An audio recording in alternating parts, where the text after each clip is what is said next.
One of the most commonly used effects in Unity is glow. Adding glow effects to your game levels can not only light up your scenes, but it can also make your game look more detailed. It is also well known that adding glow effects using Universal Render Pipeline or URP can be a bit complicated and hard. That's why in this tutorial, we're gonna be guiding you on how to create 2D glow using Unity URP and some 2D lights. Stay tuned for that. What's up everyone, my name is Bernard and today we're going to be taking a look at how we can install URP or Universal Render Pipeline and use it to create a glow something like this. But before we can successfully create a glow effect, we have to make sure that our project is set up to use the Universal Render Pipeline, so we'll have to install it. To install it, go to your package manager by selecting Window and then select Package Manager. Then you'll have to wait it to load, and once everything is loaded, start by searching Universal. You can just type Universal. That should give you the Universal RP right over here in the left section of the window.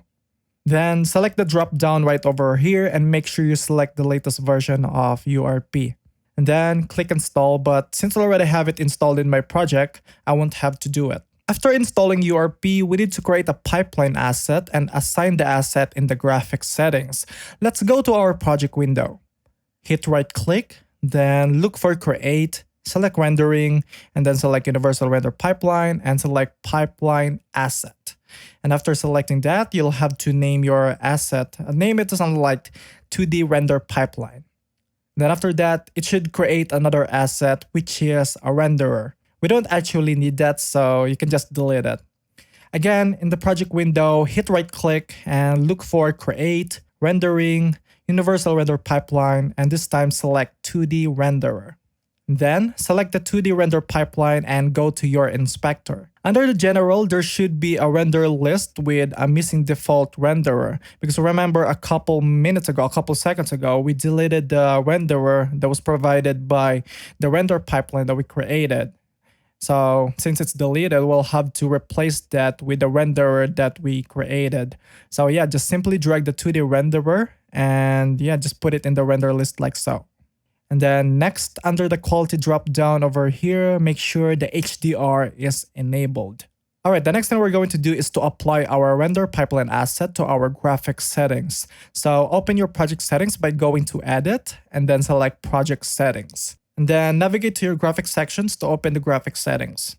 And then under the scriptable render pipeline settings, simply drag the 2D render pipeline that we created right over here. Next step that we need to set up is the camera, because in order for us to see the effects, we'll have to enable the post-processing in our camera.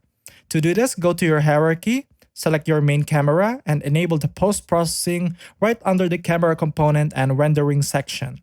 After all of that, you should see that our scene or the game objects started disappearing, or in most cases, it could go with the pink texture. I don't know, sometimes it could go something like that, but in most of the time I experienced that my texture just disappearing. I think that's because of the materials not being compatible with URP. So to fix that, just go to your hierarchy and select all of your sprites, and right over here in the inspector, change the material from sprites default to sprite lit default. If you don't see the sprite lit default, just make sure you toggle off this button with an eye icon. And there you have it. You have everything back to normal, or it could go black, to be honest. The reason why this is happening is because our scene doesn't have any light source. So if we create a light by going in our hierarchy and selecting light and 2D and then selecting global light 2D, we should be able to light up our scene. Let's set the intensity of our global light to something like 0.65. Next, let's give our player character a light source. Select the player, hit right click, and look for point light 2D under the 2D lights.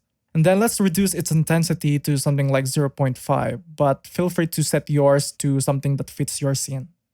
Alright, now let's move on to creating a bloom effect. To do that, we'll have to create a volume by going to our hierarchy, hit right click, and select volume and global volume.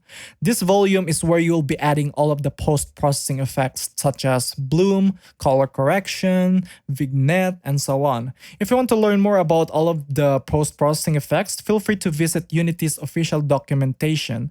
All the links are down below in the description. Alright, let's select the global volume. And then right over here in the inspector, under the volume component or script, click the new button right beside the volume profile.